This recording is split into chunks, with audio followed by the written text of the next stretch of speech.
রাসূল সাল্লাল্লাহু আলাইহি ওয়াসাল্লামের কাছে এক ব্যক্তি হাজির হলো। ঈমান আনার জন্য এসে দেখে বিশ্বনবী যুদ্ধের মাঠে রওনা দিয়েছেন, লৌহবর্ম পরিধান করেছেন। ক্বালা ইয়া রাসূলুল্লাহি আউসলিমু আম উকাতিল। ওই ব্যক্তি এসে বলে, ইয়া রাসূলুল্লাহ, আমি এসেছি ঈমান আনার জন্য, কিন্তু আপনাকে দেখতে পাচ্ছি আপনি যুদ্ধের মাঠে রওনা দিয়েছেন। আমি জানতে চাই আপনার কাছে, আমি কি কালেমা পড়ব আগে না আপনার সাথে যুদ্ধের ময়দানে যাব আগে? লোকটা এখন ঈমান এনেছে, কথা বলতে হবে। ঈমান এনেছে, কিন্তু কথার স্টাইল দেখুন। আউসলিমু আম উকাতিলু, আমি কি ইসলাম আগে গ্রহণ করব না যুদ্ধে যাব? ঈমান আনার আগেই জানে ঈমান গ্রহণ করার পরে যুদ্ধের মাঠ থেকে পিছনে থাকা যায় না। ঈমান আনলে জিহাদে যাওয়া লাগবে, তাই আগে প্রস্তুতি নিয়ে আসছে, আমি জিহাদেও যাব। ঈমান আনার আগেই জানে ঈমান আনার পরে জিহাদ করা লাগে। আর আমরা ঈমান এনেছি, নামাজও পড়ি, রোজাও রাখি, জিহাদের কথা শুনলে চুলকানি ওঠে, জিহাদের মাঝে জঙ্গিবাদের গন্ধ পায়, এমন লোক আছে না নাই? জিহাদ কি আসলে জঙ্গিবাদ? অসম্ভব, অসম্ভব। জিহাদ একটা ইবাদত। রাসূল সাল্লাল্লাহু আলাইহি ওয়াসাল্লামের নবুয়তের জীবন, মক্কায় 13 বছর, মদিনায় 10 বছর। মক্কায় কোনো জিহাদ ছিল না। মদিনা আসার পরে দ্বিতীয় হিজরি থেকে বদর যুদ্ধের মাধ্যমে মূলত সম্মুখ জিহাদ শুরু হয়। আল্লাহর হাবিবের জীবনে ছোট বড় যুদ্ধ হয়েছে 100টার বেশি। ওই জিহাদগুলোর 27টাতে রাসূল নিজে ছিলেন সেনাপতি।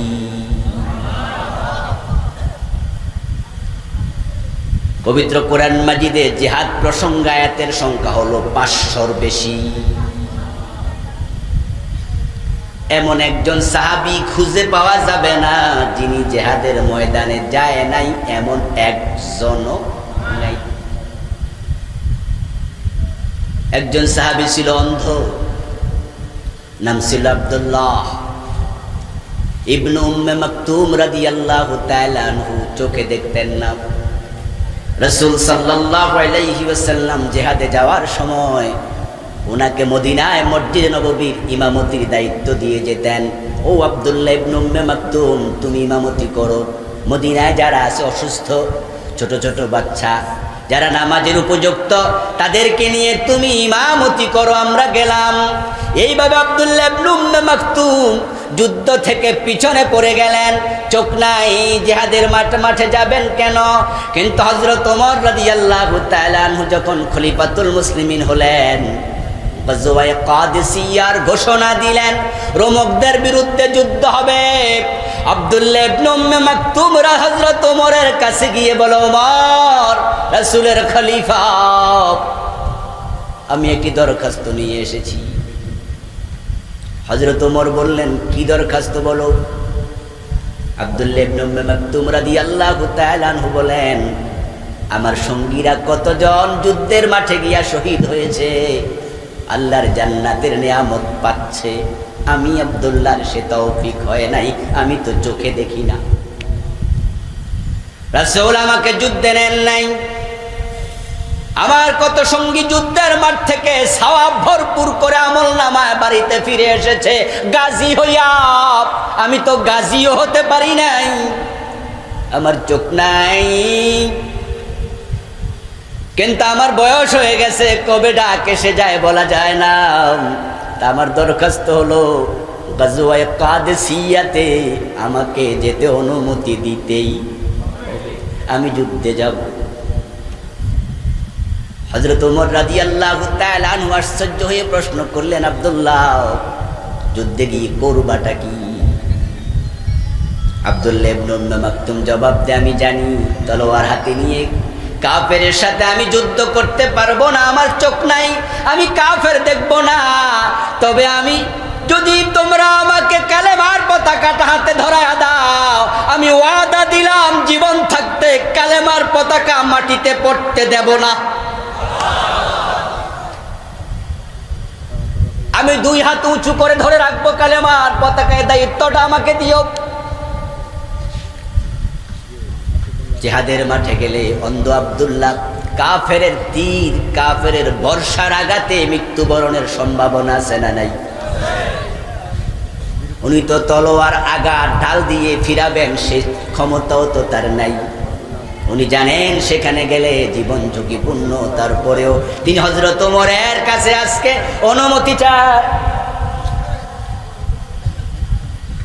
হযরত ওমর উনারা ব্যাগকে শ্রদ্ধা করলেন, অনুমতি দিলেন।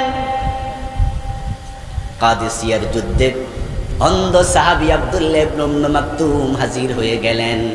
যুদ্ধের প্রচণ্ডতার সময় সাহাবারা এদিক সেদিক ছড়িয়ে পড়েছে, উনি একা হয়ে গেছে, কালেমার পতাকা হাতের মাঝে তুলে ধরে আছে। কাফেরদের চিনতে কষ্ট হওয়ার কথা নয়, ওই পতাকাবাহী লোকটা মুমিন। একা পেয়ে বর্ষা তীর নিক্ষেপ করলো, আব্দুল্লাহ ইবনে উম্মে মাকতুম শহীদ হয়ে গেলেন, লাশটা মাটির মাঝে পড়ে গেল। যুদ্ধের পরক্ষণে দেখা গেল 2 হাত দিয়ে কালেমার পতাকা তখনও তিনি আঁকড়িয়ে ধরে আছেন।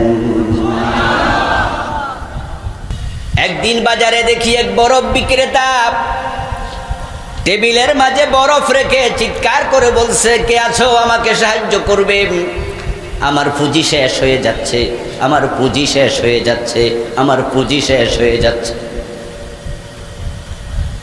তার চিৎকার শুনে তার কাছে গিয়ে দেখি তার বরফ খণ্ড তার সামনে, ওই বরফ আস্তে আস্তে গলে যাচ্ছে। যদি বিক্রি করা না যায় সবটা বরফ পানি হয়ে যাবে, পুরা পুঁজিটাই শেষ। ওই আল্লাহর বান্দা মুফাসসির বলেন, আল্লাহ তাআলা সূরা আসর শুরু করেছেন আমাদের দুনিয়ার পুঁজি, আমাদের জীবনের কসম করে। ওয়াল আসর, সময়ের কসম। আর আমাদের পুরাটা জীবন হলো সময়ের সমষ্টি। আমাদের কারো সময় 30 বছর, কারো সময় 40, কারো 50, কারো 100।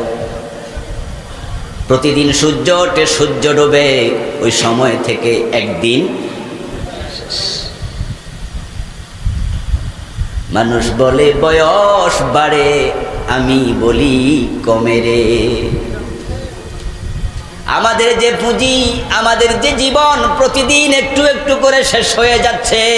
যদি কাজে লাগানো না যায় তাহলে নিশ্চিত ধ্বংস। ওই ধ্বংস থেকে তোমাকে কেউ বাঁচাতে পারবে না। এই জন্য আল্লাহ সময়ের কসম করে তিনি বুঝালেন, তোমরা সবাই ধ্বংসের মাঝে আছো। এর মানে তোমার জীবন থেকে প্রতিদিন একটু একটু শেষ হয়ে যাচ্ছে। আসর মানে হচ্ছে সময়, যুগ, জীবন, তোমার জীবনের কসম। কোন কোন মুফাসসির বলেছেন আসর মানে হচ্ছে ওয়াক্তুল আসর, সালাতুল আসরের সময়। আল্লাহ তাআলা আসরের কসম এজন্য করলেন কারণ কিয়ামত হবে আসরের সময়। আসরের নামাজকে সালাতুল উস্তা বলা হয়, এটা সম্মান অন্য ওয়াক্তের চেয়েও একটু বেশি। আসরের কসম আল্লাহ তাআলা করলেন, এর কারণ হচ্ছে মানুষের সারা দিনের আমল আল্লাহ পাক রব্বুল আলামিনের নিকট আসরের টাইমে উপস্থাপন করা হয়। এখন পুরা দিন সকাল থেকে আসর পর্যন্ত যদি ভালো কাজ না করেন, আজকের এই দিনটা আপনার ধ্বংসের জন্য যথেষ্ট। এটা ভালো দিন নয়। ওয়ালা আসর, সময়ের কসম। ইন্নাল ইনসানা লাফি খুসর, নিশ্চয়ই মানুষেরা ক্ষতির মাঝে আছে। কে বলেছেন? আল ইনসান, আলিফ লাম জিনসি। মানুষ নামে যত লোক, সব লোক একসাথে শামিল হয়ে গেল। আল্লাহ বলছেন মানুষেরা ক্ষতির মাঝে আছে। এখন আমরা এখানে যারা আছি মানুষ, ওই ক্ষতিগ্রস্তদের মাঝে আমাদের নামও থাকার সম্ভাবনা আছে না নাই? আল্লাহর কথার মাঝে কোনো সন্দেহ নাই। নিশ্চয় মানুষেরা, সকল মানুষ ক্ষতিগ্রস্ত। তাহলে ক্ষতির মাঝে আপনি আছেন, আমি আছি, সবাই আমরা ক্ষতির মাঝে আছি। এই মেসেজ শোনার পরে তো চমকে ওঠার কথা, বলে কি আমরা ক্ষতির মাঝে আছি। 1000 কোটি টাকা আছে, বিঘা বিঘা জমিন আছে, অনেক বড় রাষ্ট্রের রাষ্ট্রপ্রধান হওয়ার মতো অবস্থা, ক্ষমতা আছে। আপনি যাই হন না কেন, যদি আপনি মানুষের কাতারে থাকেন, আল্লাহর বক্তব্য হলো ইন্নাল ইনসানা লাফি খুসর, নিশ্চয়ই মানুষেরা ক্ষতির মাঝে। ওই 1000 কোটি টাকাওয়ালাও ক্ষতির মাঝে আছে না নাই? বিঘা বিঘা জমিনের মালিক জমিদার সাহেবও ক্ষতির মাঝে আছে না নাই? প্রধানমন্ত্রী, প্রেসিডেন্ট, এমপি তারাও ক্ষতির মাঝে আছে না নাই? আল্লাহ সব মানুষকে একসাথ করে ক্ষতির মাঝে ডুবিয়ে দেওয়ার ঘোষণা দিলেন, সবাই ক্ষতির মাঝে আছে।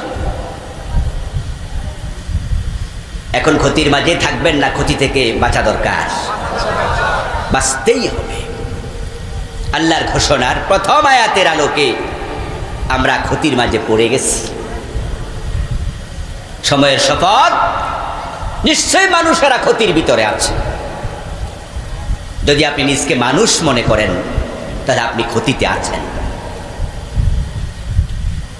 ইল্লাল্লাযীনা আমানু ওয়া আমিলুস সালিহাতি ওয়া তাওয়াসাউ বিল হাক্কি ওয়া তাওয়াসাউ বিস সাবর। এবার বলছেন, তবে কিছু মানুষ ক্ষতির মাঝে নাই। যারা ক্ষতি থেকে বেঁচে গেছে, এমন মানুষদের 4টা বৈশিষ্ট্য আছে। 4 বৈশিষ্ট্য সম্পন্ন মানুষ, তারা ক্ষতি থেকে বেঁচে গেছে। এই বৈশিষ্ট্য থাকলে আমি আল্লাহ নিজ হাতে তাদেরকে ক্ষতি থেকে বাঁচিয়ে দেব। সব মানুষ ক্ষতিতে আছে, আওয়াজ করে বলুন তো ঘোষণাটা কার? আর একটু জোরে বলুন কার? 4টি বৈশিষ্ট্য থাকলে ক্ষতির মাঝে থাকা লাগবে না, বেঁচে যাবেন, এই ঘোষণাটাও কার? তাহলে আমরা যারা ক্ষতি থেকে বাঁচতে চাই, এই 4টি বৈশিষ্ট্য আমাদের অর্জন করতেই হবে। এই মাহফিলগুলোতে আমরা এই জন্যই আসি, যেন আমরা ক্ষতিতে নিমজ্জিত থাকা না লাগে। আমার ভাইয়েরা, এখানে ক্ষতি বলতে দুনিয়ার ক্ষতি বোঝানো হয় নাই। দুনিয়া থেকে 1000 কোটি টাকার মালিক হলো, কে কাঙ্গাল হয়ে ভিক্ষা করলো, এর উপরে ক্ষতি নির্ভর করে না। এর কারণ দুনিয়ার সুখও চিরস্থায়ী নয়, দুনিয়ার দুঃখও চিরস্থায়ী নয়। আমাদের মাঝি ভাই কিছুক্ষণ আগে চমৎকার কথা বলেছেন, ব্যক্তিগত জীবন নিয়ে বলেছেন। আমি আশ্চর্য হয়ে তাকিয়ে থাকলাম ভাইয়ের দিকে। 3 বছর নাকি চা খায় নাই, অভাব ছিল, কিন্তু আজকে অভাব নাই। উনি যখন কোনো টাকা পয়সা ছিল না, তখন ক্ষতিতে ছিল, আজকে টাকাওয়ালা হয়ে জিতে গেছে। ব্যাপারটা মোটেও তা নয়। দুনিয়ার টাকার সাথে জিতে যাওয়া, ক্ষতিগ্রস্ত হওয়ার কোনো সম্পর্ক।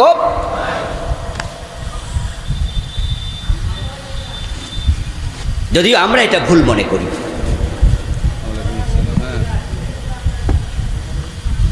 স্বামী মরে গেছে, ছোট্ট বাচ্চাকে মা ইয়াতিম থেকে লালন পালন করেছে, পরের বাড়িতে ঝিয়ের কাজ করে। এমন কিছু মহিলা আছে না? ছোট্ট কুড়ে ঘরে থাকে, ঝিয়ের কাজ করে, মানুষের বাড়িতে কাজ করে করে সন্তানটাকে বড় করেছে, একটু একটু লেখাপড়া করাইছে, প্রাইমারি, হাই স্কুল, কলেজ, ভার্সিটিতে পড়াইছে, অন্যের বাড়িতে কাজ করে করে। এখন ছেলে একটা সরকারি চাকরি পেয়েছে, মাকে বলে দিয়েছে অন্যের বাড়িতে আর কাজ করা লাগবে না। মা এখন অন্যের বাড়িতে কাজ করে না। বছর খানেক পরে দেখা যায় কুড়ে ঘর ভেঙে ছোট্ট একটা বিল্ডিং করেছে।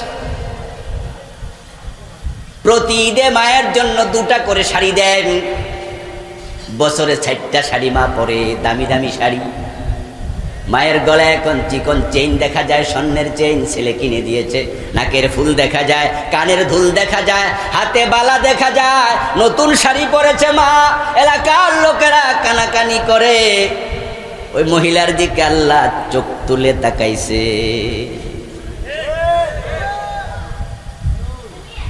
মানুষ মনে করলো এর আগে আল্লাহ বুঝি তাকে লাঞ্ছিত করছে, এখন অপসম্মানিত করছে।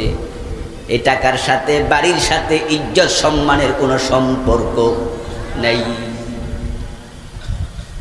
যদি টাকাওয়ালা মানুষের সম্মানী হতো তাহলে পৃথিবীর সবচেয়ে বেশি সম্মানী হতো কারুন।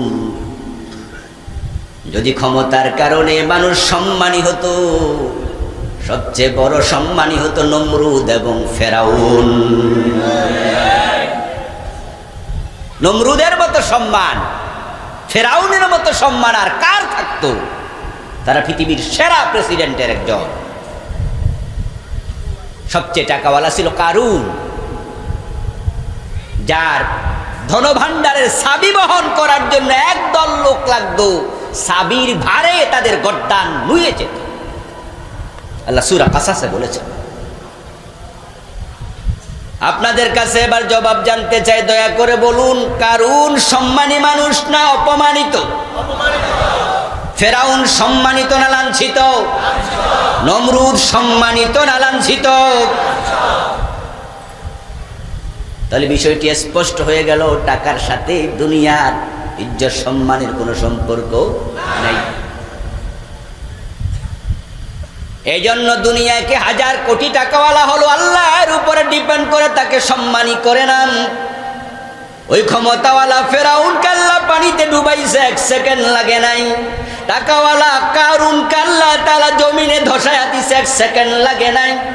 নমরুদের মতো পৃথিবীর সেরার প্রেসিডেন্টকে আল্লাহ জুতার বাড়ি খাওয়াইছে, 1 সেকেন্ড লাগে নাই। তাই ক্ষমতা পাওয়ার পরে, টাকা পাওয়ার পরে যদি তুমি ইমানদার না হও, ভালো আমল না করো, আল্লাহ তোমাকেও বেজ্জতি করার ক্ষমতা আল্লাহর আছে না নাই?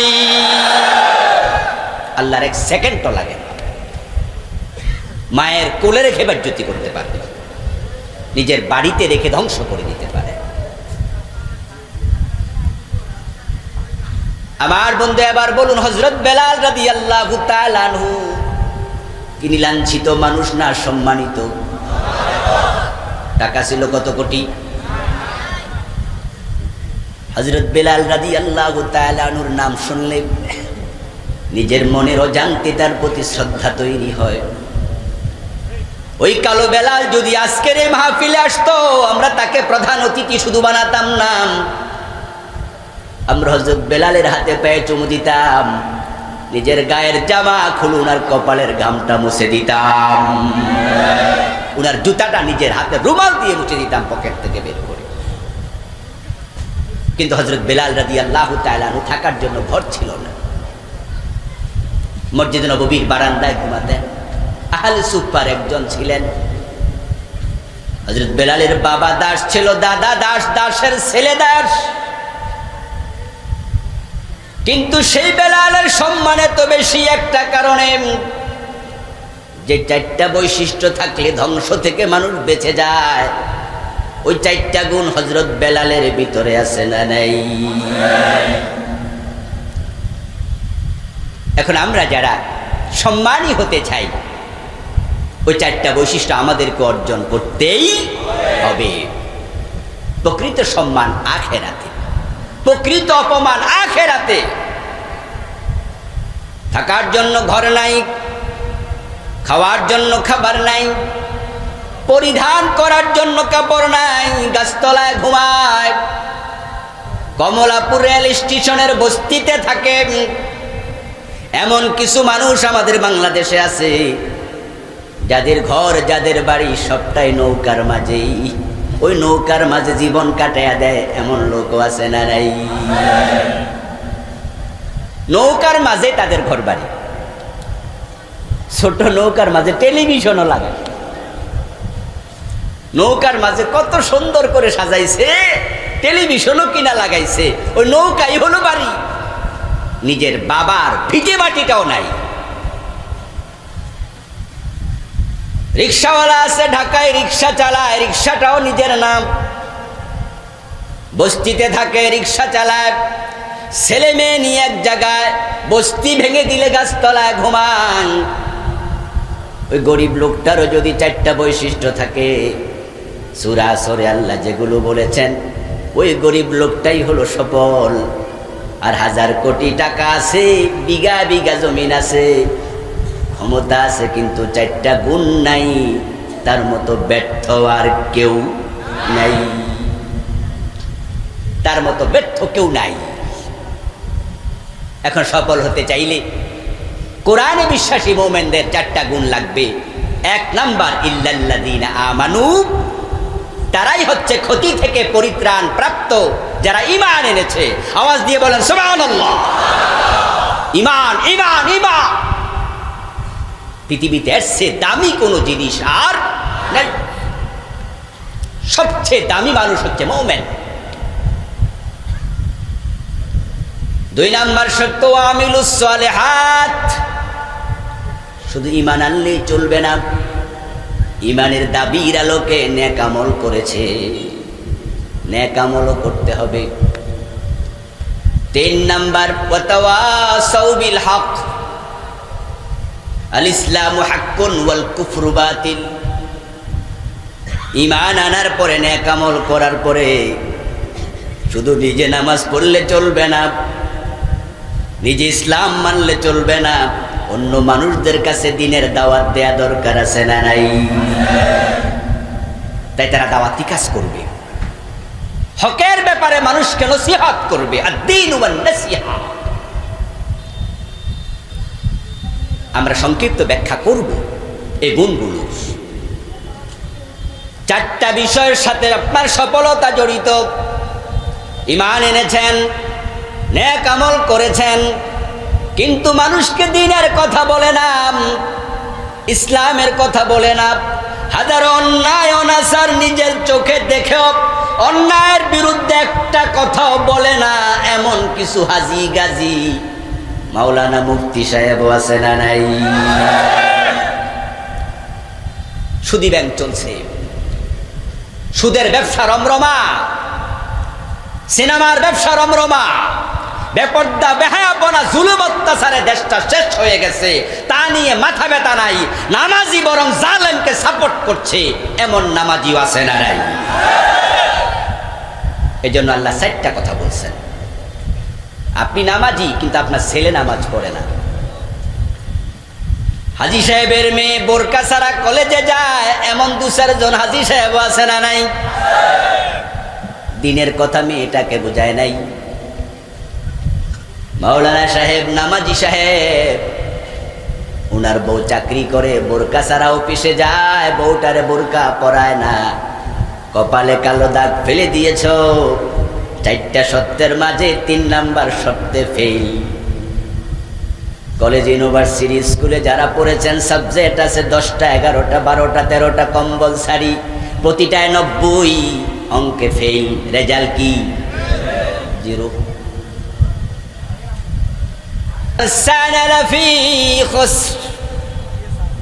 মানুষ ক্ষতির মাঝে আছে। ইল্লাল্লাযীনা আমানু। এখন যারা বাঁচতে চান তাদেরকে ঈমান আনা লাগবে। আলহামদুলিল্লাহ এনেছেন। ওয়া আমিলুস সালিহাত, নেক আমল করা লাগবে। আলহামদুলিল্লাহ নেক আমলও করছেন। এরপরে আল্লাহ বলতেছে ওয়াতাওয়াসাউ বিল হক। যে ইসলাম তুমি মানছো, হক মেনেছো, এটার উপদেশ দাও, মানুষের কাছে দাওয়াতি কাজ করো, এটাও আপনাকে মানতেই। শুধু নিজে নিজে আমল করে যদি জান্নাত পাওয়া যেত, নূহ আলাইহিস সালাম মাইর খাওয়ার কোনো প্রয়োজন ছিল না। তাফসীরে পাওয়া যায় নূহ আলাইহিস সালামের আসল নাম ছিল আব্দুল গফফার। নূহ শব্দের অর্থ কান্না করা, রোদন করা, ফুফিয়ে ফুফিয়ে কাঁদা। মানুষের কাছে দ্বীনের দাওয়াত দেওয়ার কারণে লোকজন উনাকে অত্যাচার করত, এমন মারা মারত, কানতে কানতে বেহুশ হয়ে যেতেন নূহ আলাইহিস সালাম। ওই কান্না করতে করতে বেহুশ হয়ে যাওয়া নূহ হুঁশ ফিরে পাওয়ার পর আবার দাওয়াত, আবার মাইর, আবার দাওয়াত, আবার মাইর। বেশি বেশি কান্না করার কারণে মানুষ উনার নাম দিয়ে বসেছে নূহ, রোদনকারী। কোরআন পড়লে পাবেন তিনি বলছেন ইন্নী দাউতু কওমি লাইলাও ওয়া নাহারা।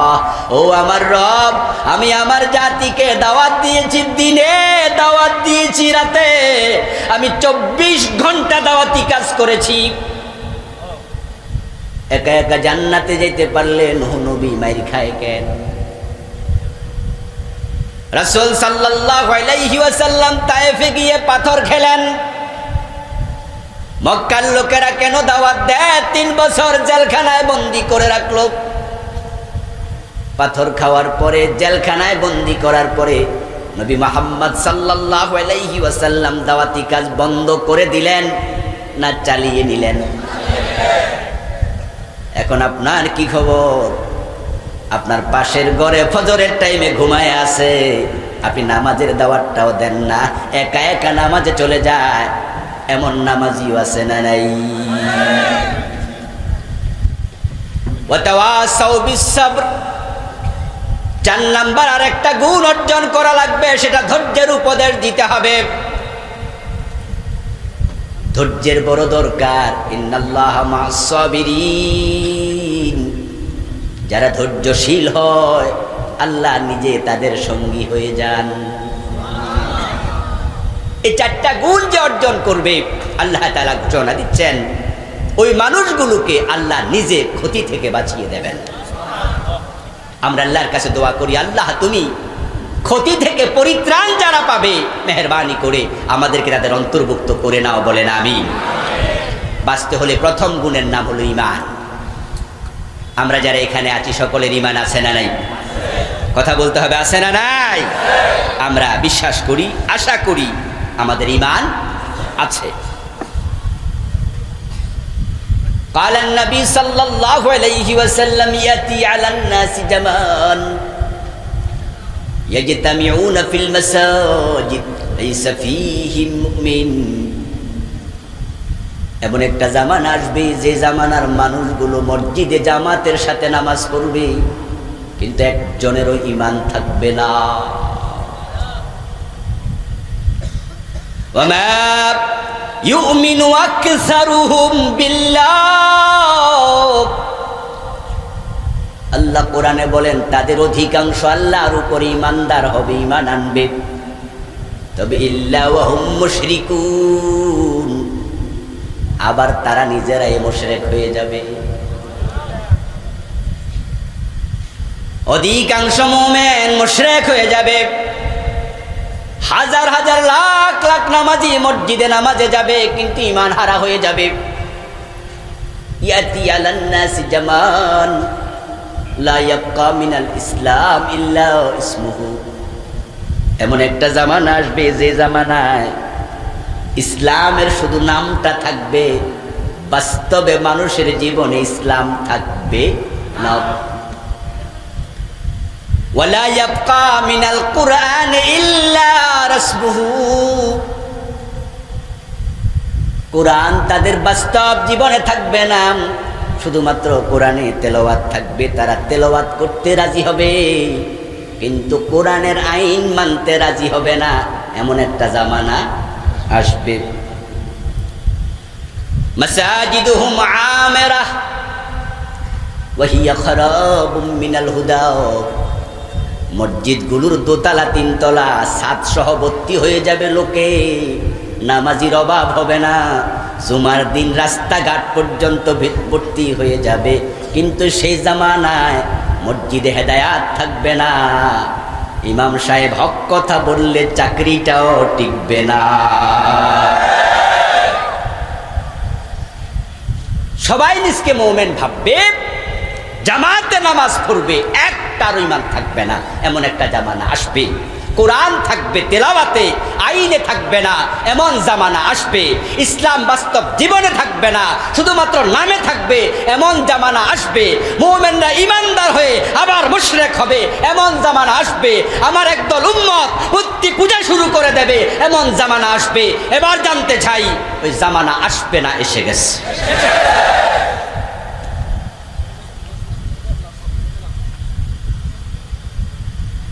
আমার ভাইয়েরা, ঈমান হলো মুক্তির 1 নাম্বার শর্ত। বাস্তবেও তাই। যে ব্যক্তির ঈমান আছে তার জান্নাত নিশ্চিত। ঈমান বড় দামি জিনিস। মান ক্বালা লা ইলাহা ইল্লাল্লাহ দাখালাল জান্নাহ। মা মিন আহাদিন ইয়াকুলু লা ইলাহা ইল্লাল্লাহ ইল্লা দাখালাল জান্নাহ। মান ক্বালা লা ইলাহা ইল্লাল্লাহ সুম্মা মাতা আলাইহি দাখালাল জান্নাহ। মান ক্বালা লা ইলাহা ইল্লাল্লাহ মিন ক্বাবালি নাফসিহি দাখালাল জান্নাহ। ভিন্ন ভিন্ন শব্দের হাদিস, মাজমুন একটাই।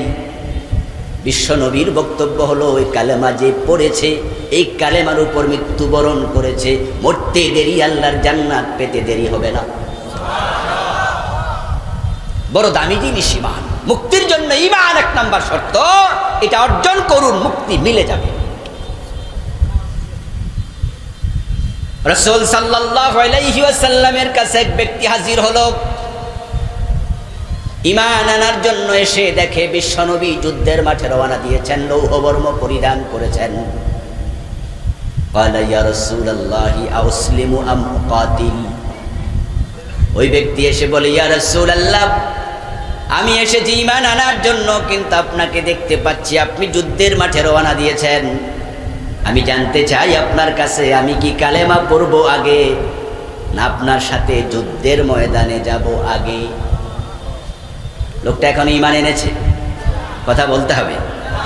ঈমান এনেছে, কিন্তু কথার স্টাইল দেখুন। আউসলিমু আম উকাতিলু, আমি কি ইসলাম আগে গ্রহণ করব না যুদ্ধে যাব?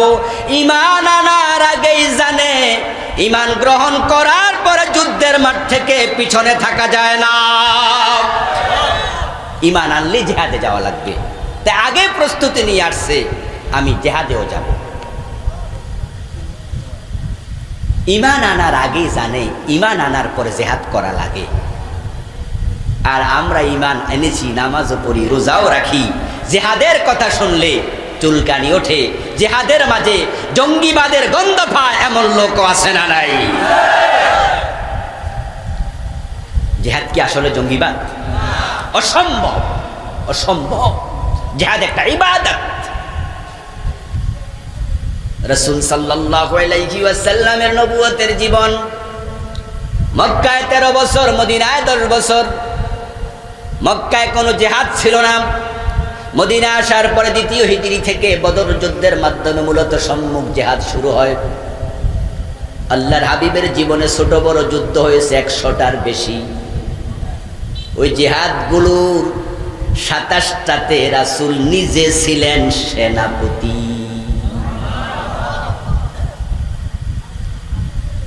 পবিত্র কোরআন মাজিদে জিহাদ প্রসঙ্গায়াতের সংখ্যা হলো 500-র বেশি। এমন একজন সাহাবী খুঁজে পাওয়া যাবে না যিনি জিহাদের ময়দানে যায় নাই, এমন একজনও নাই। একজন সাহাবী ছিল অন্ধ, নাম ছিল আব্দুল্লাহ ইবনে উম্মে মাকতুম রাদিয়াল্লাহু তাআলা আনহু। চোখে দেখতেন না। রাসূল সাল্লাল্লাহু আলাইহি ওয়াসাল্লাম জিহাদে যাওয়ার সময় ওনাকে মদিনায় মসজিদে নববীর ইমামতির দায়িত্ব দিয়ে যেতেন। ও আব্দুল্লাহ ইবনে উম্মে মাকতুম, তুমি ইমামতি করো। মদিনায় যারা আছে অসুস্থ, ছোট ছোট বাচ্চা, যারা নামাজের উপযুক্ত, তাদেরকে নিয়ে তুমি ইমামতি করো, আমরা গেলাম। এইভাবে আব্দুল্লাহ ইবনে উম্মে মাকতুম যুদ্ধ থেকে পিছনে পড়ে গেলেন। চোখ নাই, জিহাদের মাঠে যাবেন কেন? কিন্তু হযরত ওমর রাদিয়াল্লাহু তাআলা আনহু যখন খলিফাতুল মুসলিমিন হলেন, গজওয়ায়ে কাদেসিয়ার ঘোষণা দিলেন, রোমকদের বিরুদ্ধে যুদ্ধ হবে। আব্দুল্লাহ ইবনে উম্মে মাকতুম হযরত ওমরের কাছে গিয়ে বলে, ওমর, রাসূলের খলিফা, আমি একটি দরখাস্ত নিয়ে এসেছি। হযরত ওমর বললেন, কি দরখাস্ত বলো? আব্দুল্লাহ ইবনে উম্মে মাকতুম রাদিয়াল্লাহু তাআলা আনহু বলেন, আমার সঙ্গীরা কতজন যুদ্ধের মাঠে গিয়া শহীদ হয়েছে, আল্লাহর জান্নাতের নিয়ামত পাচ্ছে, আমি আব্দুল্লাহর সে তৌফিক হয় নাই, আমি তো চোখে দেখি না। রাসূল আমাকে যুদ্ধে নেন নাই, আমার কত সঙ্গী যুদ্ধের মাঠ থেকে সওয়াব ভরপুর করে আমলনামায় বাড়িতে ফিরে এসেছে গাজী হইয়া। আমি তো গাজীও হতে পারি নাই, আমার চোখ নাই, কিন্তু আমার বয়স হয়ে গেছে, কবে ডাক এসে যায় বলা যায় না।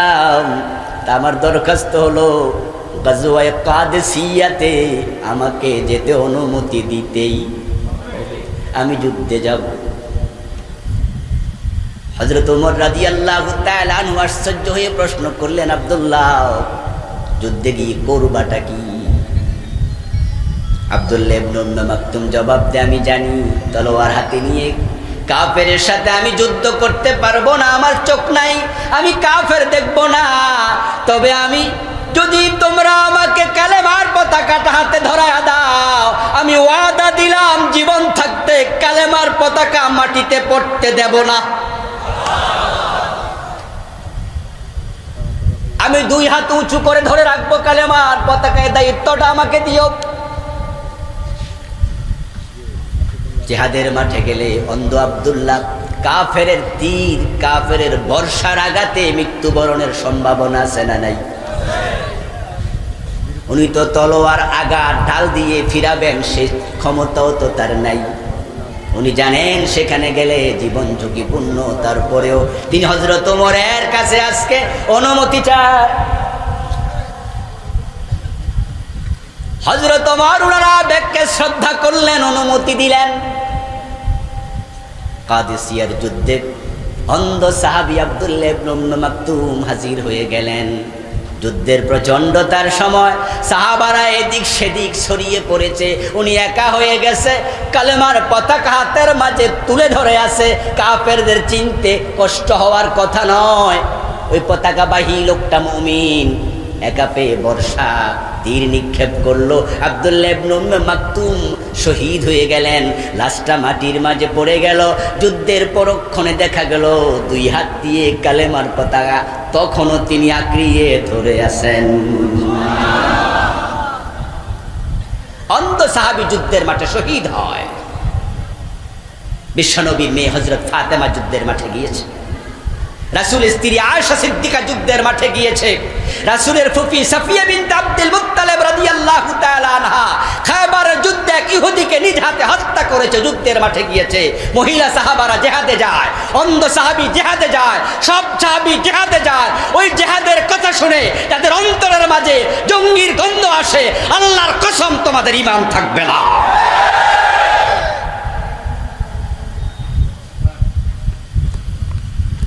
আমার ভাইয়েরা, সাহাবী প্রশ্ন করে, আমি আগে মুমিন হব না জিহাদে যাব? বিশ্বনবী বলেন, আসলিম ফাকাতিল, ইসলাম গ্রহণ করো তারপরে জিহাদে যাও। আমাদের দেশে জিহাদের বিকৃত ব্যাখ্যাও আছে। শায়েখ আব্দুর রহমান বাংলা ভাই একসাথে 500 জায়গায় বোমা ফুটিয়েছে, সিনেমা হলে বোমা ফুটিয়েছে, আদালতে বোমা ফুটিয়েছে। তারা এটার নাম দিয়েছে জিহাদ। নিরীহ মানুষকে হত্যা করার নাম জিহাদ হতে পারে না, এটা জঙ্গিবাদ, এটার পক্ষে আমরা নাই। ইসলামের জিহাদ মানে কি? ইসলামের জিহাদ মানে তলোয়ার হাতে নিয়ে শুধু যুদ্ধের মাঠে যাওয়া নয়, এটা জিহাদের চূড়ান্ত পর্যায়ে, এটাকে কিতাল বলা হয়। ইসলামের জিহাদ মানে হলো অন্যায় যেখানে, প্রতিবাদ সেখানে।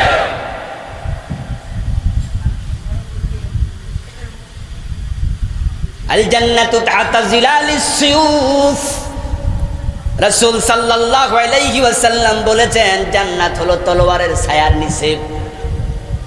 অন্যায় দেখে তুমি সহ্য করিও না, প্রতিবাদ করবে। প্রতিবাদ করতে গেলে মাইর খাওয়ার সম্ভাবনা আছে না নাই? জেলে যাওয়ার সম্ভাবনা আছে, মামলার ভয় আছে, হামলার ভয় আছে, শাহাদাতের ভয় আছে। এরপরেও তুমি তলোয়ার হাত থেকে ফেলে দিও না, প্রতিবাদের তলোয়ার হাতে নিয়ে রাখো। জান্নাত তলোয়ারের ছায়ার নিচে। কিন্তু এখন আমাদের হাতে আর তলোয়ার নাই, তলোয়ারের জায়গা এখন তাসবির দানা দখল করে ফেলেছে।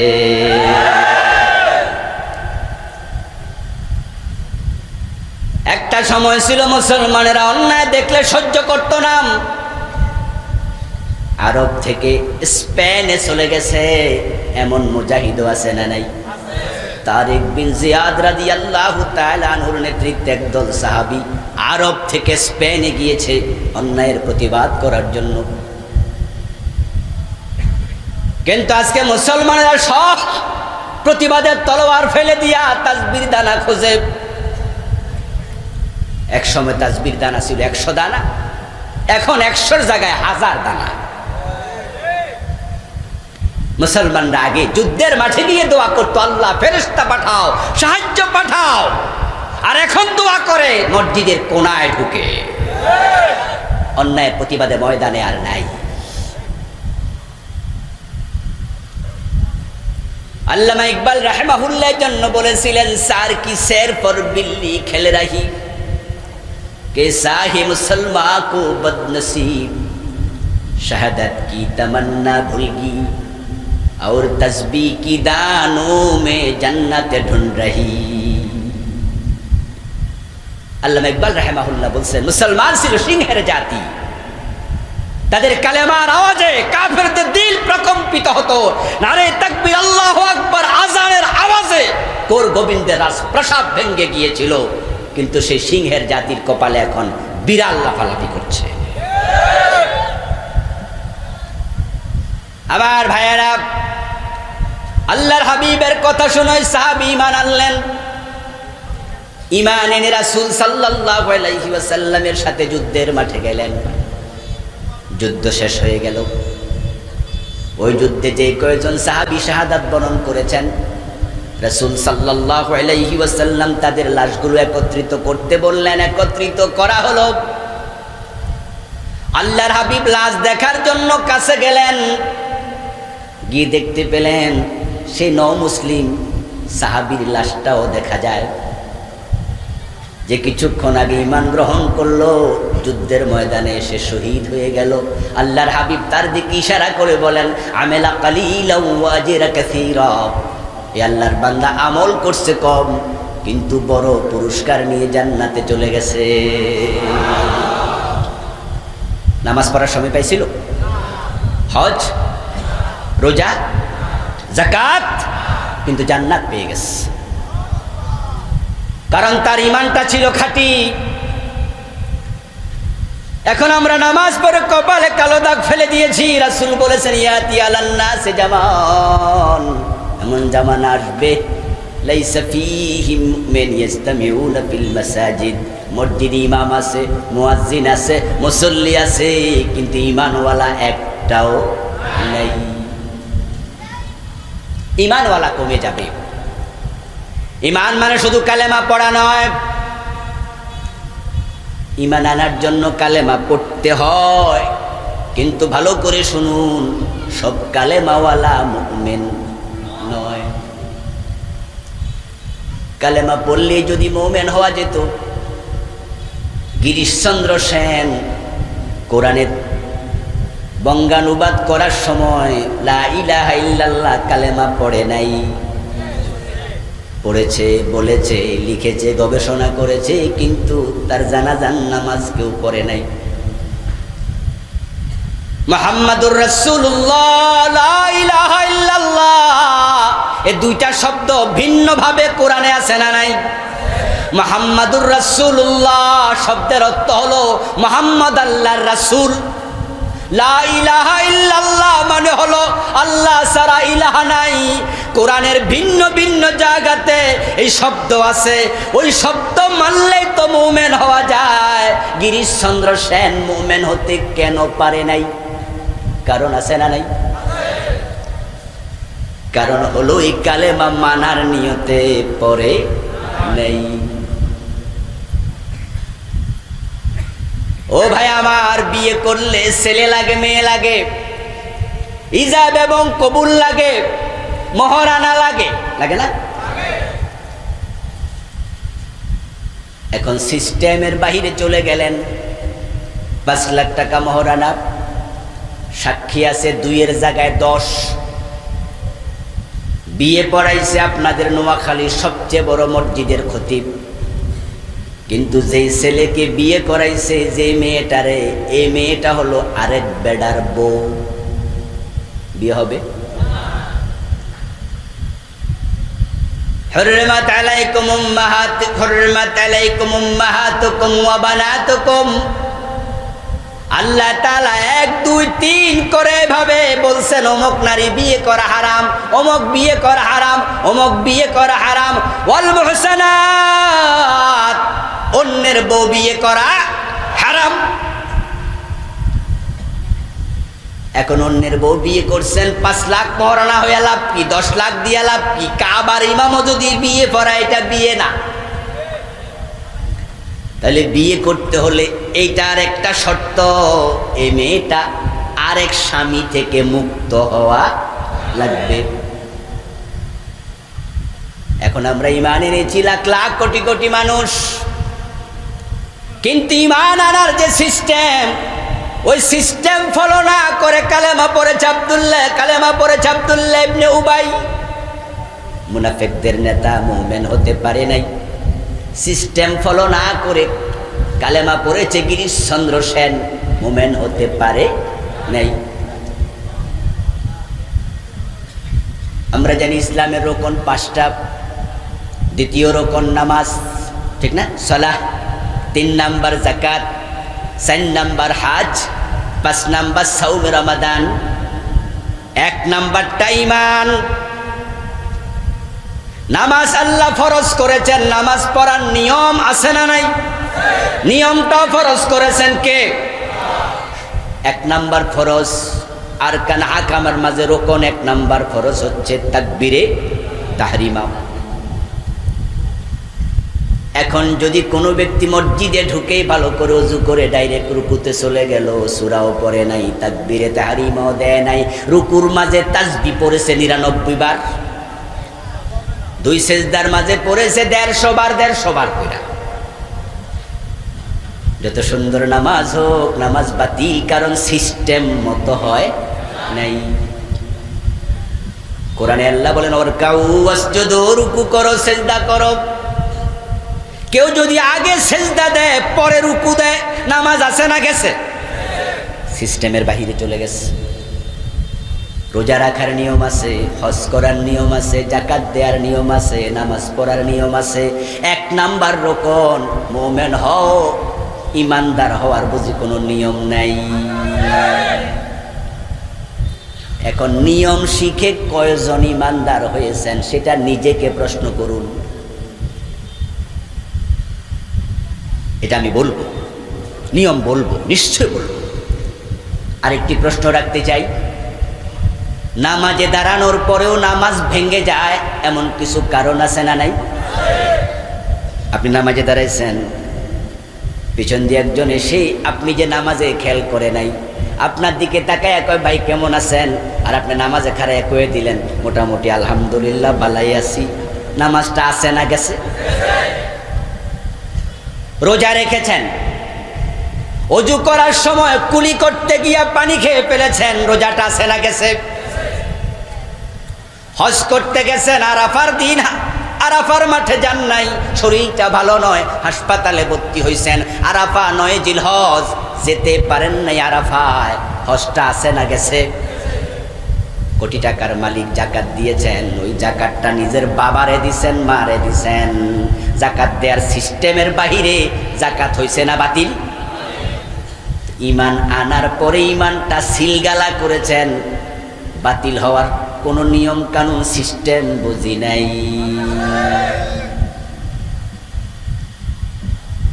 ওযু করার পরে কাশ দিয়েছেন, হাওয়া বের হয়েছে, ওযু আছে না গেছে?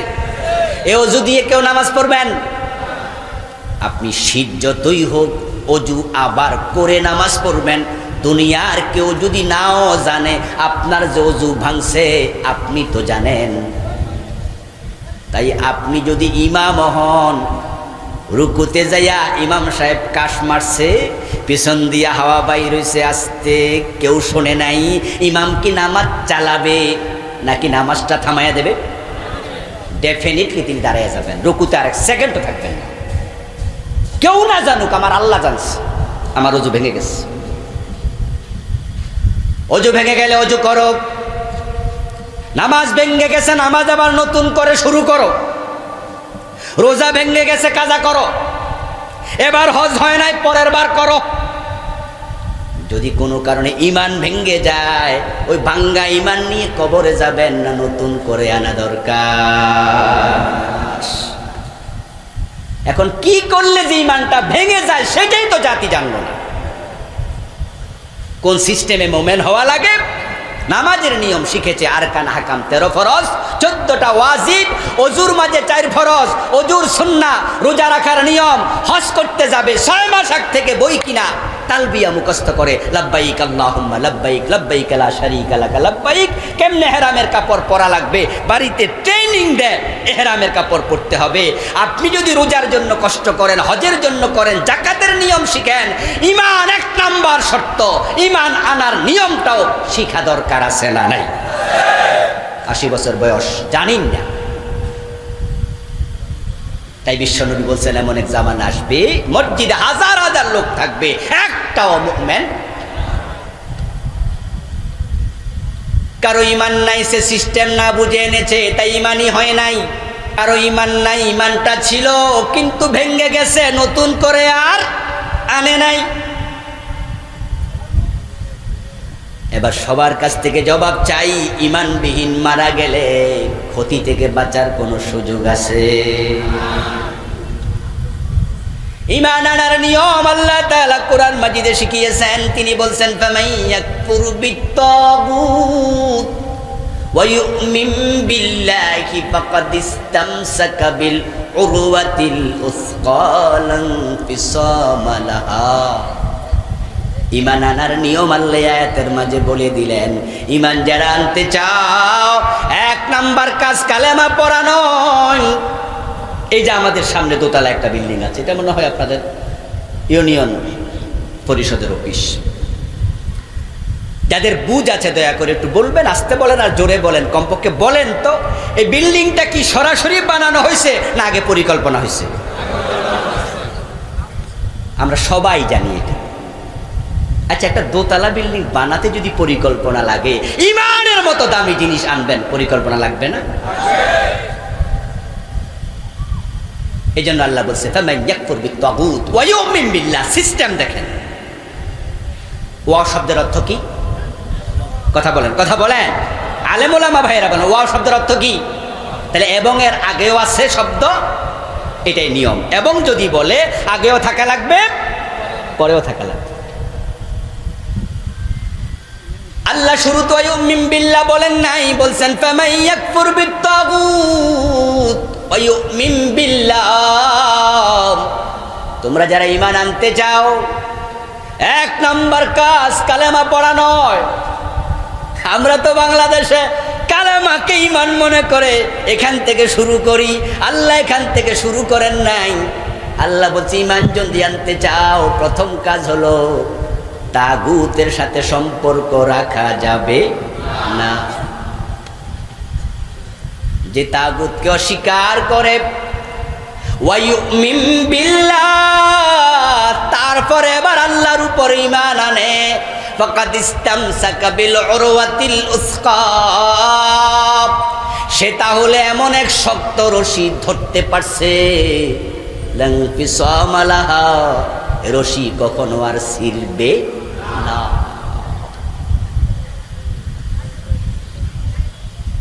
বিয়ের পরের দিন খালতো ভাই খালতো বোনরে লইয়া পলাইয়া গেছে, এমন ঘটনা বাংলাদেশে আছে না নাই? নোয়াখালী থেকে ডাইরেক্ট সিলেট। বিয়ের আগে ভালোবাসার সম্পর্ক ছিল, মা বাবারা লজ্জায় বলে নাই, বিয়ে দিয়ে দিছে। পরের দিন কয় চল পলাই, 2 জন পলাইয়া সিলেট হাজির, কোর্ট ম্যারেজ করবে। ছেলে মেয়ে আদালতের কাছে গিয়ে বলল, আমরা দুজনই অ্যাডাল্ট, আমরা পরস্পরকে ভালোবাসি, মা বাবা রাজি নয়, তাই আমরা বাড়ি থেকে পলাইয়া আসছি। আদালতের হাকিম, আপনার দায়িত্ব আমাদের বিয়েটা পড়াইয়া দেন। কোর্ট ম্যারেজের একটা সিস্টেম বাংলাদেশে আছে কিনা? এখন আদালত তাদের জন্ম নিবন্ধন সার্টিফিকেট, আইডি কার্ড মেট্রিক পরীক্ষার সার্টিফিকেট দেখে দেখলো মেয়ের বয়স 20, ছেলের বয়স 25, প্রমাণ হলো দুইজন অ্যাডাল্ট। 5 লাখ টাকা মহারণায় দিল বিয়ে পড়াইয়া। উকিল একজন সাক্ষী, হাকিম নিজে সাক্ষী। রাষ্ট্রীয়ভাবে শক্ত আইনের মাধ্যমে বিয়ে হলো। এই বেড়া যে খালতো বোন আরেক বেড়ার বউ লইয়া পলাইছে, এটা কিন্তু হাকিম রে বলে নাই। দুইজন বিয়ে সেরে আবার বাড়িতে মোবাইলে কল করে বাবারে জানায়, বাবা টেনশন করো না, আমি কিন্তু সিলেটে আছি, পলাই আইছি ডরে, তোমারে কই নাই। টেনশন করার কারণ নাই, আমি ঠিকঠাক জায়গায় আছি, আমার খালতো ভাইও সাথে আছে। হেরে আমি কিছুক্ষণ আগে আদালতে বিয়ে করছি, কাবিন নামাটা হোয়াটসঅ্যাপে তোমার কাছে।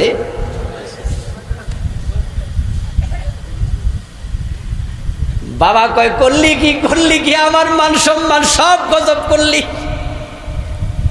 মোবাইলের লাইন কেটে দিয়া হোয়াটসঅ্যাপ খুলে দেখে ঠিকই বিয়া তো করে লাইছে।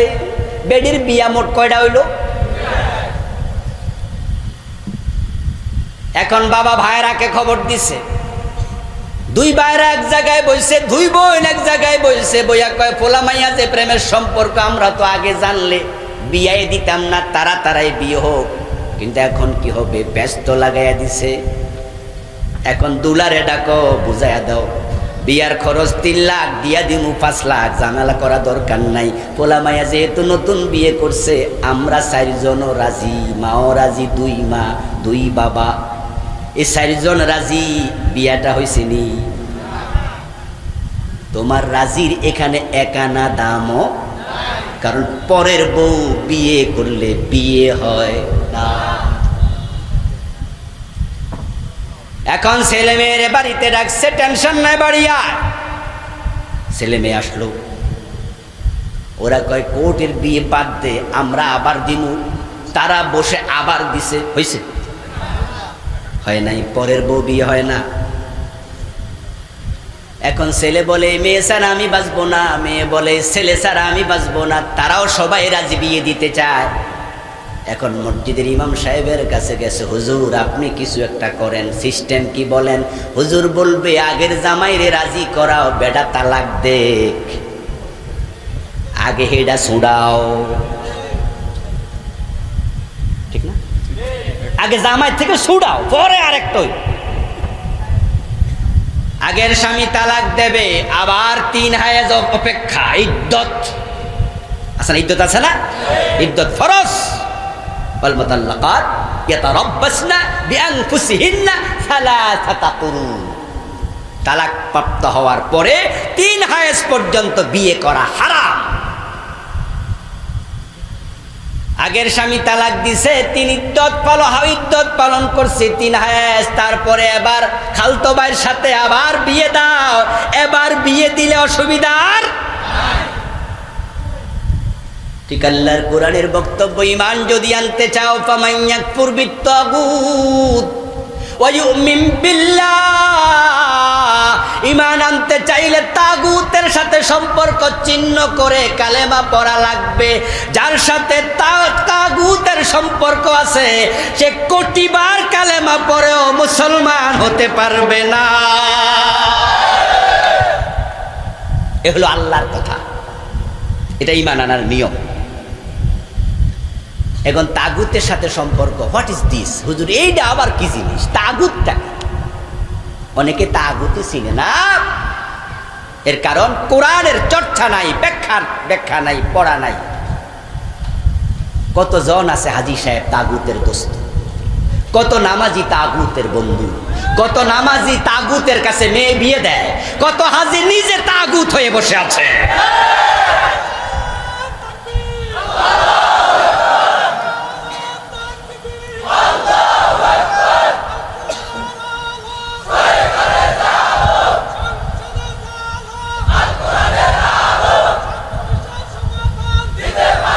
আমার বন্ধু, তাগুত নিজে আপনি হয়তো জানেন না, না জানার কারণে আপনি বুঝেন নাই যে আপনি তাগুত। আল্লাহর কাছে হাজির হওয়ার পরে দেখবেন ঈমান নাই, কারণ তাগুতের আপনি দোস্ত ছিলেন। আপনি তাগুতের সাথে সম্পর্ক রেখেছেন, অন্তর থেকে তাগুতকে সরাইয়া ঈমান আনেন নাই। আপনি নিজে তাগুত আপনি বুঝেন নাই, না বুঝে বিষ খাইলে অসুবিধা আছে না নাই? তাই আমি জানি না, আমি বুঝি না, এই কথার দাম আল্লাহর কাছে এক আনাও নাই। আল্লাহ বলবেন সেদিন কেন জানো না, কেন বুঝো নাই? বিয়া করতে বুঝলা, চাকরি বাকরি করতে বুঝলা, জায়গা জমিন কিনতে বুঝলা, তাগুত অস্বীকার করে ঈমান আনা লাগে, আসলটাই বুঝলা না। তাগুত মানে হচ্ছে যেই শক্তি, যেই ব্যক্তি নিজে আল্লাহর দিন মানে না, অন্যকে মানতেও দেয় না। যেই শক্তি, ভালো করে শুনুন, সেটা আপনিও হতে পারেন। কোরআনের মাঝে আছে চোর ধরে হাত কাটো, এমন একটা আইন কোরআনে আছে না নাই? আওয়াজ করে বলুন, আছে না নাই? আচ্ছা, চোর যদি আপনার ঘরে ঢোকে, কালকে আপনি ধরে হাত কেটে দেন, পুলিশ শুনলে আপনার অ্যারেস্ট করবে কিনা? প্রশাসন মামলা দেবে কিনা? রাষ্ট্রদ্রোহী মামলা হবে। রাষ্ট্রের আইন হলো চোর ধরে জেলে দাও, আর জেলে দেবে কর্তৃপক্ষ। চোর ধরে হাত কাটো, সেটাও করবে কর্তৃপক্ষ।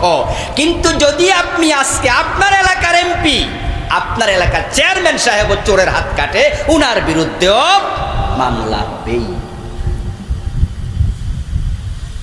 কারণ আমাদের দেশের শক্তি যেটা, সেটা মুসলমানের নয়।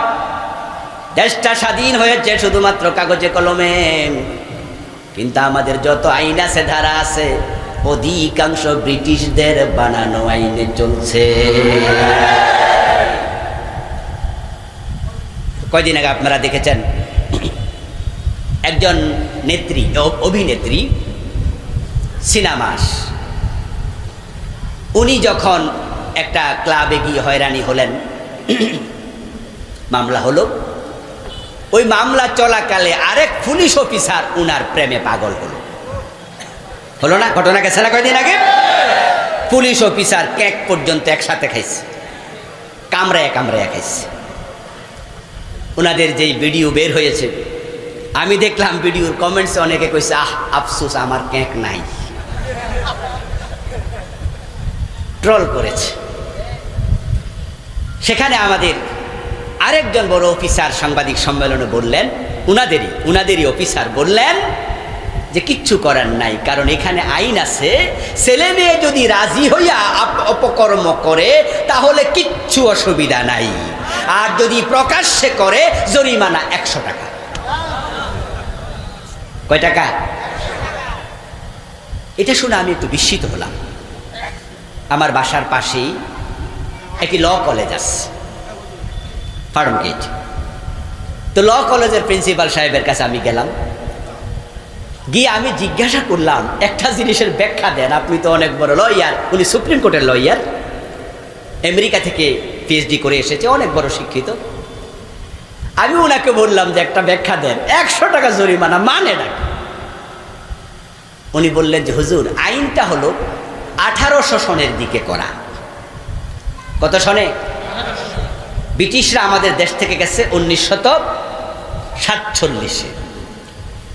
তাহলে 18 সনে যে আইনটা করা ছিল 100 টাকা জরিমানা, ওই আইনটা ব্রিটিশরা করেছিল, তখন 100 টাকা অনেক দাম ছিল। কিন্তু দেশটা স্বাধীন হয়েছে, আইন স্বাধীন হয় না। এইভাবে শত শত আইন ব্রিটিশেরটাই চলছে, আমরা মানসিক গোলামি করে চলছি।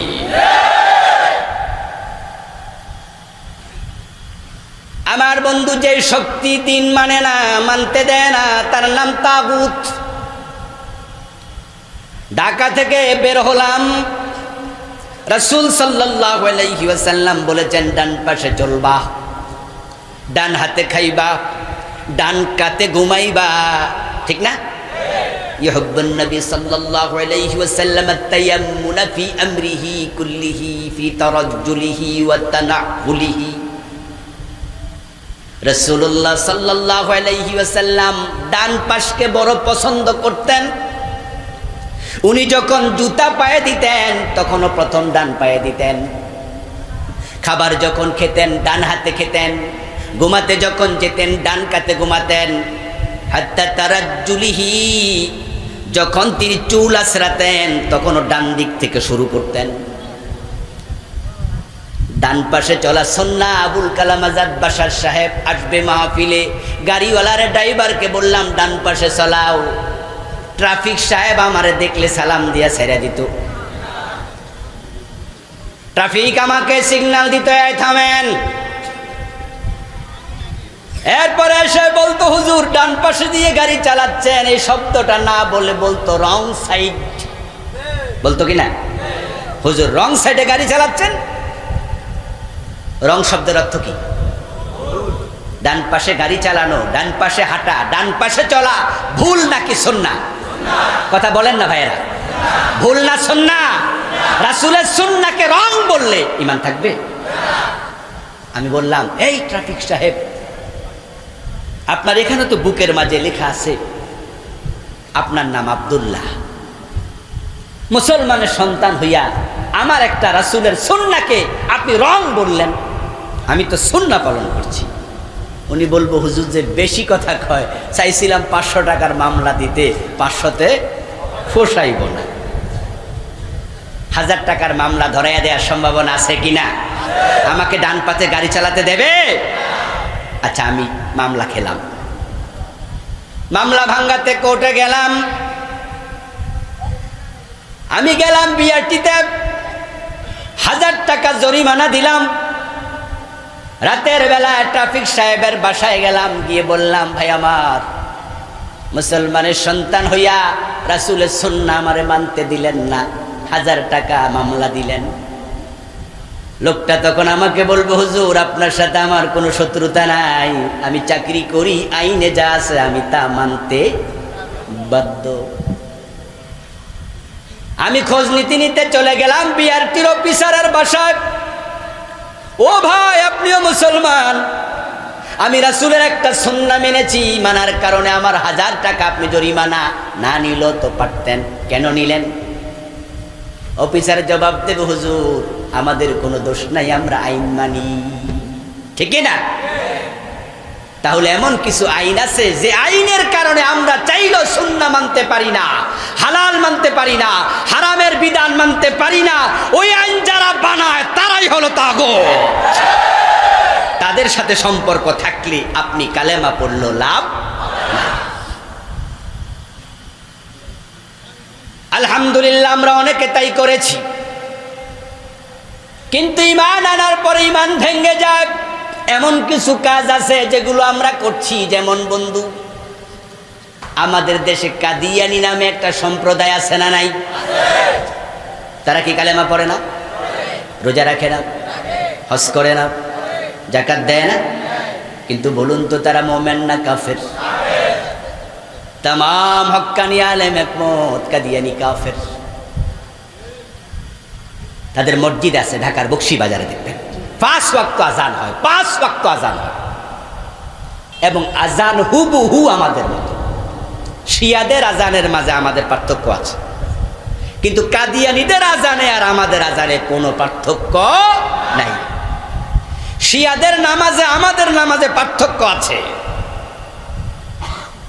কিন্তু কাদিয়ানী এবং আমাদের নামাজেও কোনো পার্থক্য নাই। রোজায় পার্থক্য নাই, হজে পার্থক্য নাই, দাড়িতে পার্থক্য নাই, টুবিতে পার্থক্য নাই। আপনার পাশে দাঁড়াইয়া কাদিয়ানী নামাজ পড়বে, সে যদি না বলে সে কাদিয়ানী, আপনি বুঝার কোনো সুযোগও নাই। ঠিক হুবহু আমাদের মতো, কিন্তু তামাম পৃথিবীর সব আলেম একমত কাদিয়ানী কাফের। কেন কাফের? ওলামায়ে কেরামের ফতোয়া হচ্ছে, কাদিয়ানির সাথে মুসলমানের বিয়ে শাদী জায়েজ নাই। কোনো কাদিয়ানি মারা গেলে মুসলমানের গোরস্থানে তাকে দাফন করাও জায়েজ। এর কারণ তাদের ঈমানটা ভেঙে গেছে। আপনি যখন বলবেন লা ইলাহা ইল্লাল্লাহু মুহাম্মাদুর রাসূলুল্লাহ, ঈমানের 6টি অঙ্গ আপনাকে মেনে নিতে হবে। আমানতু বিল্লাহি ওয়া মালাইকাতিহি ওয়া কুতুবিহি, আছে না নাই? ঈমানে মুফাসসাল। ঈমানের অঙ্গ মোট কয়টা? হ্যাঁ, কোন বলেন কয়টা? মাশাআল্লাহ 6টা। 7টা না, 7টা ভুল কথা। আমাদের দেশে 7টাই বইতে লেখা, পুস্তকে লেখা, সব জায়গাতে আমান্তু বিল্লাহি ওয়া মালাইকাতিহি ওয়া কুতুবিহি ওয়া রুসুলিহি ওয়াল ইয়াউমিল আখির ওয়াল কদরি খাইরিহি ওয়া শাররিহি মিনাল্লাহি তাআলা, এই পর্যন্ত শেষ। কিন্তু বাংলাদেশে আরেকটু আছে, ওয়াল বাসি বাদাল মাউত, ওয়াল ইয়াউমিল আখির ওয়াল বাসি বাদাল মাউত। তো এক জিনিসই নাকি দুই জিনিস? ইয়াউমুল আখিরাত তো কি? শেষ দিবস, পরকাল। পরকাল তো ওয়াল বাসি বাদাল মাউত, মরার পর আবার জীবিত, তো এটা কি? আগের কাল, ওইটাও তো পরকাল। ইমানের মৌলিক অঙ্গ হলো 6টা। কয়টা? আমাদের দেশে কালেমাটা যিনি বানাইছে উনি একটু ভুল করে লাইছিল, আর এ ভুল চলিতেছে যোগ যোগ। ইমানের অঙ্গের মাঝে আছে কুতুবিহি, ইমান যদি আনেন আর আগেকার যত কিতাব আল্লাহ নাজিল করেছে মুহাম্মদ নবীর আগে এবং নবী মুহাম্মদ সাল্লাল্লাহু আলাইহি সাল্লামের উপরে, সবগুলোর উপরে ইমান আনতেই।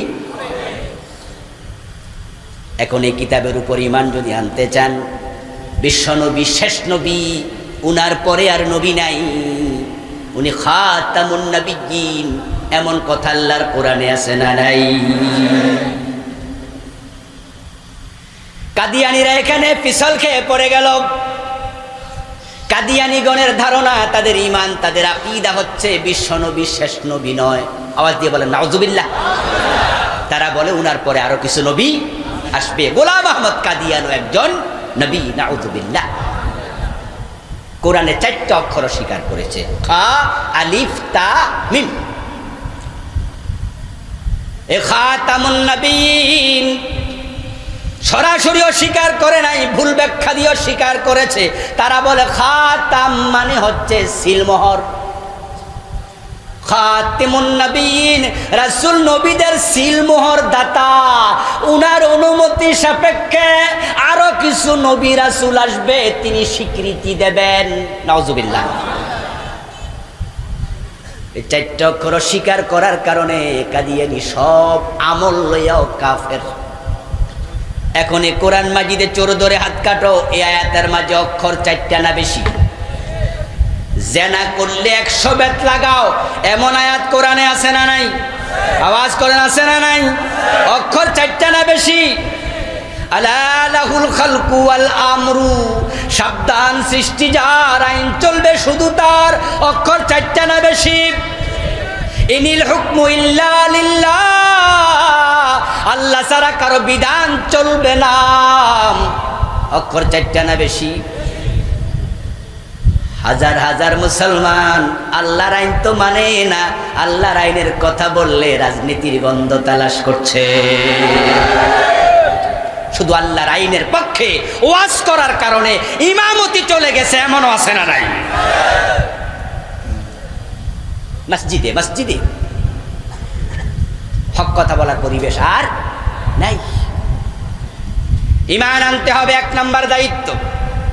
2 নাম্বার, নেকামল করো, নেকামল।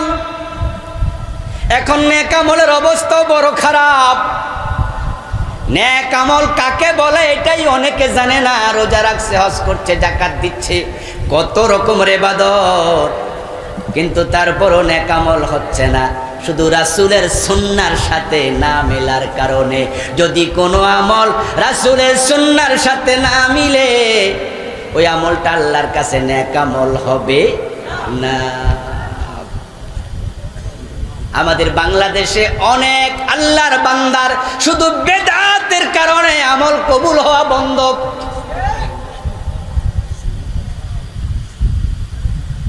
হারাম খায়া নামাজ পড়ে এমন হারামখোর আছে না নাই? নামাজও পড়ে সুদও খায়, নামাজও পড়ে গোশও খায়, নামাজ পড়ে মালে কম দেয়, নামাজ পড়ে ওজনে বেজাল, ওজনে কম দেয়, মালে বেজাল দেয়। নামাজ শুধু পড়ে না, ইমাম সাহেবের পিছনের কাতারে দাঁড়ায়, 5 ওয়াক্ত নামাজি, কপালে কালো দাগ ফেলে দিয়েছে। আবার এলাকায় 10 জন সুদখোরের তালিকা করলে তার নামটা পাওয়া যায়, এমন সুদখোরও আছে না নাই? যদি হারাম খাও তোমার নেক আমল থাকবে না।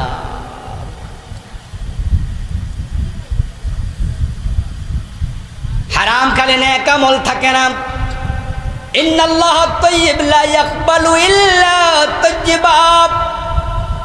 আল্লাহ পবিত্র, যদি তুমি নিজে পবিত্র না হও কোন আমল কবুল হবে না, এটা নেক আমল না। ক্বালান নবী সাল্লাল্লাহু আলাইহি ওয়াসাল্লাম মান ইশতারা সাওবা বিআশারাতি দারাহিম ফীহি দিরহামু হারামিন লাম ইয়াকবালিল্লাহু লাহু সালাতাহু মা দামা আলাইহি। বিশ্বনবী বলেন 10 দিরহাম 20 দিরহাম 100 টাকা দিয়ে কাপড় কিনলা, 1 টাকা যদি হারাম থাকে ওই কাপড় পরে যতই নামাজ পড়ো 1 রাকাত কবুল হবে না। সুদে টাকা লাগায়া তুমি নামাজি, তুমি বড় আমলদার, তাহাজ্জুদ গুজার। হাদিস শোনো, রাসূল বলছেন মান আকালা দিরহাম রিবা ওয়া হুয়া ইয়ালাম আন্নাহু আশাদ্দু মিন 36 জিনাতান। যে ব্যক্তি জেনে শুনে 1 টাকা সুদ খাবে তার আমল নামায় 36 বার জেনার গুনাহ লিখে দেয়া হবে। 1 টাকা সুদ খেলে 36 বার জেনা, 100 টাকা সুদ খেলে 3600 বার জেনা, 1000 টাকা সুদ খেলে 36,000 বার জেনা। ইন্নালির রিবা 73 বাবা। সুদ খেলে 73টা গুনাহ হয়। আইসারুহান ইয়ানকিহুর রাজুল উম্মা, সবচেয়ে ছোট গুনাহ হলো নিজের মায়ের সাথে জেনা করা। কিসের নামাজ, তোমার কিসের রোজাও সুদখোর ভাই, কিসের ইবাদত? মাগরিবের ফরজ কয় রাকাত? কথা বলেন। কেউ 4 রাকাত পড়লে হবে? ঈদের নামাজে কি আজান আছে? আজান দিলে সওয়াব হবে? জানাজার নামাজে কি রুকু সেজদা আছে? কেউ যদি বেশি মহাব্বত দেখায় রুকু সেজদা মাইরা দেয়, নামাজটা হবে? নেক আমল রাসূলের সাথে মিলতে হবে। আমাদের দেশে রবিউল আউয়াল আসলে একটা ঈদ বেড়ে যায়। মসজিদে বিভিন্ন সময় ইয়া নবী সালামু আলাইকা মিলাদ কিয়াম শুরু হয়ে যায়। বিশ্বনবীর জীবনের সাথে মিলে না এমন ডজন ডজন বেদাতি আমল এই দেশে আছে না নাই? নেক আমল বুঝতে হবে। আকাশটা খারাপ হয়ে গেছে, বৃষ্টি আসতে পারে। ওয়াতাওয়াসাউ বিল হাক্কি ওয়াতাওয়াসাউ বিস সাবর। ওই আলোচনাটুকু আজকে আর আগালাম না। আল্লাহ তাআলা আমাদের সকলকে যতটুকু বলেছি আমল করার তৌফিক দান করুন, বলেন আমিন। একজন উঠবেন না প্লিজ, আমরা দোয়া করে যেতে চাই। 4টা প্রশ্ন আসছে, জবাব দেব?